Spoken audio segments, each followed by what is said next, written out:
my feet. Step in style. Walk in wellness. 3 pemain Persebaya Surabaya memenuhi panggilan negara untuk memperkuat tim nasional untuk melakoni laga lanjutan kualifikasi Piala Dunia 2026 zona Asia. Ketiga pemain bajul ijo yang dipanggil yakni Hernando Ari dan Malik Rizaldi memperkuat timnas Indonesia serta Mohamed Rashid memperkuat tim nasional Palestina. Menjelang laga lanjutan kualifikasi Piala Dunia 2026, tim nasional Indonesia kembali memanggil 2 pemain andalan Persebaya Surabaya, yakni Hernando Ari dan Malik Rizaldi. Sedangkan 1 pemain asing Persebaya, Mohamed Rashid, juga dipanggil negaranya untuk memperkuat tim nasional Palestina. Pelatih Persebaya Surabaya, Paul Munster, mengaku senang ketiga pemainnya dipanggil oleh tim negaranya masing-masing.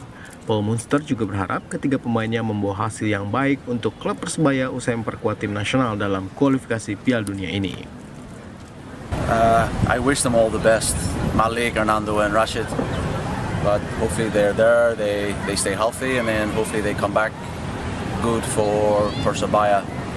I'm happy for them in the national team, but my main focus is Persebaya. Coach, how about Hidayat? Sementara itu, pelatih Paul Munster tetap menggeber latihan skuad bajul ijo selama jeda internasional. Paul Munster juga menyiapkan game internal untuk para pemainnya agar tetap dalam performa yang baik saat Liga 1 kembali bergulir. Nyoman Denny, Kompas TV, Surabaya, Jawa Timur.